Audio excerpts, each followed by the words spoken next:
The bells of the exclusive Santa Monica rooftop restaurant chimed softly as a sleek, impeccably dressed woman entered, her heels clicking against the marble floor. Heads turned as Beverly Mason, a prominent figure in LA's social elite, strutted in with her typical air of authority. Known for her towering blonde hair, flawless designer outfits, and an aura that bordered on arrogance, Beverly had a reputation for turning any entrance into a performance. Yet tonight, she would encounter someone she hadn't anticipated, someone who would shatter her well-manicured image and teach her a lesson in humility she would never forget. Perched atop a high-rise overlooking the glistening coast of Santa Monica, the restaurant was the crown jewel of Los Angeles's fine dining. With minimalist decor, ceiling-to-floor windows that showcased breathtaking ocean views, and an ambience that exuded exclusivity, it attracted Hollywood's finest, socialites, and business moguls alike. It was the type of place where wealth and power whispered between bites of delicately crafted cuisine, where patrons paid as much for the ambience as for the food. Beverly breathed in the smell of imported candles and polished wood, a slight smirk of satisfaction settling on her lips. This was her world, where every waiter and staff member knew their place, catering to the whims of patrons who expected nothing less than perfection. Meanwhile, Keisha Daniels, a young black woman in her late 20s, wove gracefully through the tables, balancing trays and offering warm smiles. She wore the restaurant's standard black uniform, her dark curly hair pulled back into a neat bun. Keisha's presence exuded a quiet resilience. Raised in Atlanta, Georgia, she had grown up in a family where hard work was a necessity.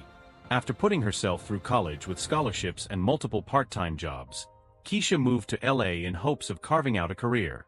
But dreams were costly, and a place like LA rarely offered mercy.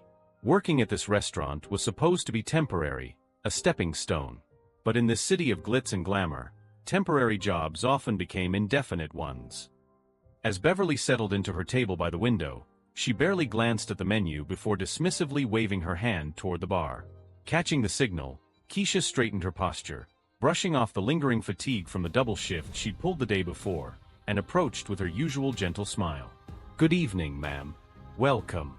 Can I start you off with a drink?" she asked politely. Beverly didn't look up. Instead, she scrutinized her manicured nails, then lifted her chin slightly, examining Keisha with a raised brow. "I'll have a glass of your finest Cabernet," she ordered, her tone dripping with entitlement. "And make sure it's cold. I don't care if it's red, I want it chilled."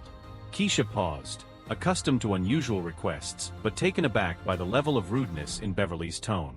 "Certainly, ma'am. I'll bring that right away," she replied, maintaining her professional demeanor even as the sting of Beverly's words settled in. As she turned to retrieve the wine, Beverly sighed dramatically, loud enough for patrons nearby to hear. "Service these days," she muttered, shaking her head. "I don't know why it's so hard to find competent people anymore." Beverly's comment, uttered with calculated cruelty, caught the attention of a few diners nearby. Keisha felt her cheeks flush, but she focused on keeping her steps even as she walked away. After working here for nearly a year, she had developed a thick skin, but encounters like this always left a bitter aftertaste. In the kitchen, Keisha took a few calming breaths, feeling the weight of Beverly's disdain claw at her self-worth. She glanced at her reflection in a polished silver tray, recalling her mother's words. "Dignity is something no one can take from you, Keisha, not unless you let them." Refocusing, she poured the Cabernet with care, placing it on a new tray. When she returned to Beverly's table, Keisha set down the glass gently, hoping to avoid any further conflict. But as Beverly lifted the glass to her lips, her face twisted in mock disgust after taking a sip. "Room temperature," Beverly hissed, her voice raised just enough to be heard by those around her. She shook her head, looking at Keisha as if she were a child who just spilled milk. "I asked for it to be cold. Is it really that hard to follow a simple instruction?"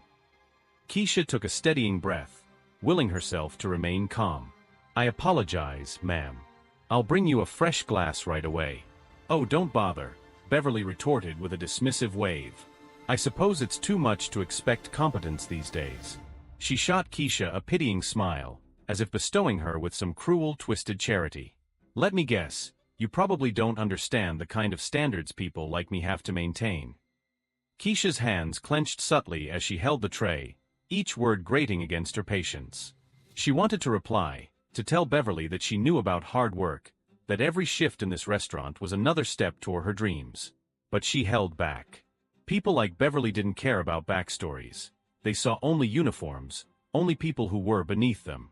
Just as Keisha opened her mouth to excuse herself from the table, a voice from the table behind Beverly's broke the tense silence.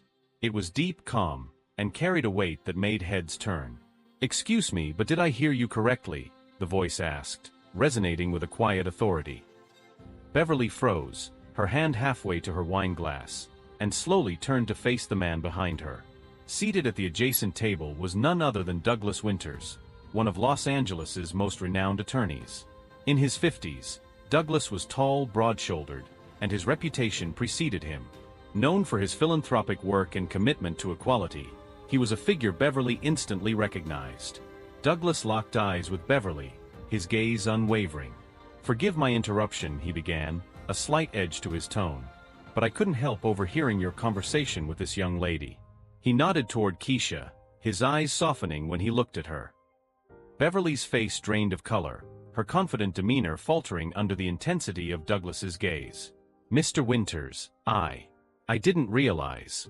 I mean," she stammered, grasping for words. She forced a tight, nervous smile, clearly rattled by Douglas's sudden intervention.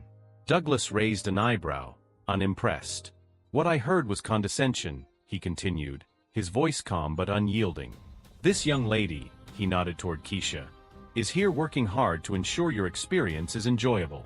Yet you seem to have decided she's less than you because of the position she holds." Beverly's cheeks turned a deep shade of red, her eyes darting around the room as other diners watched with interest. Her attempt to regain composure was met with Douglas's steady, unrelenting gaze. "You know, Ms. Mason, respect is a reflection of one's character," he said, his tone pointed but civil. "People like Keisha here are the backbone of establishments like this. They're the ones who make places like this what they are. And I'd say that's something worth respecting." Keisha felt a warmth spread through her chest, a feeling of pride and validation that lifted her spirits. Here was a man she had long admired, standing up for her, affirming her worth. She glanced around, noticing the approving nods from nearby patrons, their gazes now filled with empathy. Douglas continued, addressing Keisha directly. "Keisha, if you're available after your shift, I'd love to discuss an opportunity with you," he said, a gentle smile spreading across his face. "I run an organization that provides scholarships and career placements for dedicated individuals like you. We could use someone with your resilience, your dedication." Keisha's heart raced, her hands clasping tightly over her tray. She felt tears prick at the corners of her eyes but blinked them away, managing a soft, grateful smile.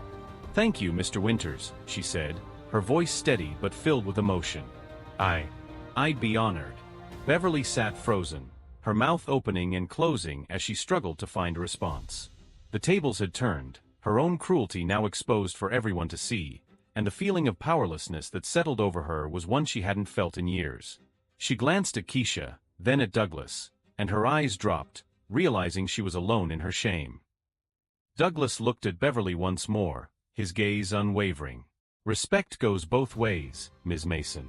It's something we all have to earn, no matter our status." With that, he turned back to Keisha, offering her one final nod of encouragement.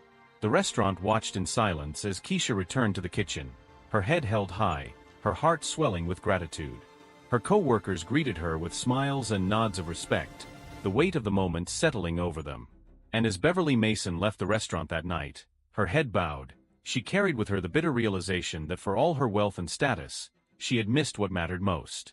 True worth wasn't found in designer clothes or exclusive addresses, but in the simple dignity of treating others with respect. For Keisha, that night marked a new chapter, one where she no longer saw herself as a mere waitress but as a woman with dreams, ambition, and a newfound belief in her own worth. And as she looked back at the restaurant, her heart brimmed with hope for the future she knew was finally within reach. What would you do if you witnessed this moment? Respect isn't bought with wealth, it's earned with kindness. Share this story if you believe in standing up for what's right, and let it remind us all, true power lies in lifting others up, not tearing them down. Don't forget to follow for more eye-opening stories that reveal the real heroes among us, because sometimes, the people we overlook have the most to teach us.